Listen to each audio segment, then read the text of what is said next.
The CSS embedded within the code defines the visual presentation and layout of my HTML web page. It governs how each element appears, creating visually appealing user experience. The CSS rules control the design, formatting, and responsiveness of different sections, allowing the content to adapt to various screen sizes and devices. The CSS in the homepage is applicable to all the web page in my website, so I only explain this web page since every CSS are present. I will not repeat the CSS if it already been explained. So let's start. I make a header CSS so that I can easily edit it. Background image. It sets the background to a specific image. Background size cover. The image covers the entire header. Margin bottom 0. Removes any bottom margin to achieve the precise layout. The body. Margin 0.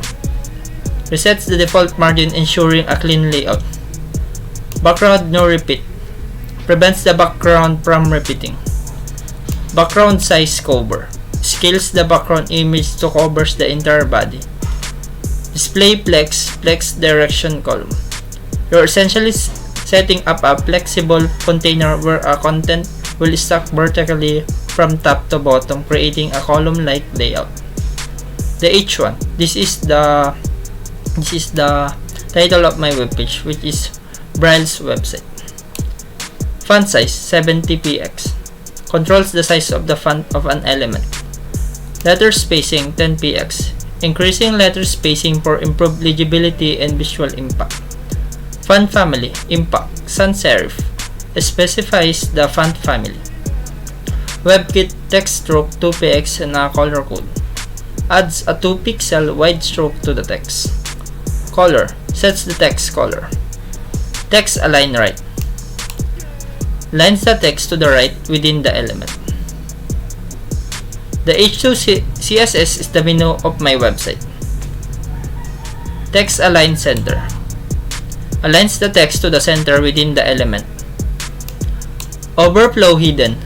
Hides any content of the overflows the boundaries of the element in the menu. Background color. Sets the background color of the element, which are the background of the menu button. The CSS block H2 defines the styles for an anchor element that are specifically within H2 headers.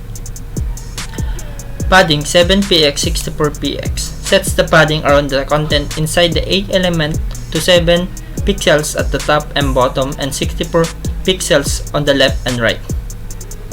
Color white. Sets the text color to white. Float left. Floats the A element to the left within its containing blocks. Display block. Specifies that A element should be rendered as a block level element, allowing it to have width, height, and top and bottom margins. Text decoration none. Removes the default underline decoration from the text of the A element, which are the menu button. H2A hover. The purpose of this CSS is to change the background color of the anchor element within H2 headers when a user hovers the mouse over those links. Background color. Sets the background color of the menu element when the mouse hovers over it. In the H3, all the CSS are been explained, so no need to repeat it. Same as H4. The H3 is my marquee, which is welcome. I'm excited to have you here. Explore and enjoy. And my H4, these are the content of the body, which is my mission is simple. As we navigate through and the picture. Column. Styles for columns in the layout. My web page have 3 columns. As I said before, my mission, as we navigate, and my picture is the third one. Float left. Floats the column to the left, allowing multiple columns to appear side by side. Column side. Additionally, styling for a specific type of column for side column. Column middle for middle column. Row after. Styles for rows in the layout ensuring proper clearing of bloated columns. Content. Inserts an empty content after the row. Display table. Sets the display property to table, facilitating clearing the floats. Clear both. Clears floats after the row.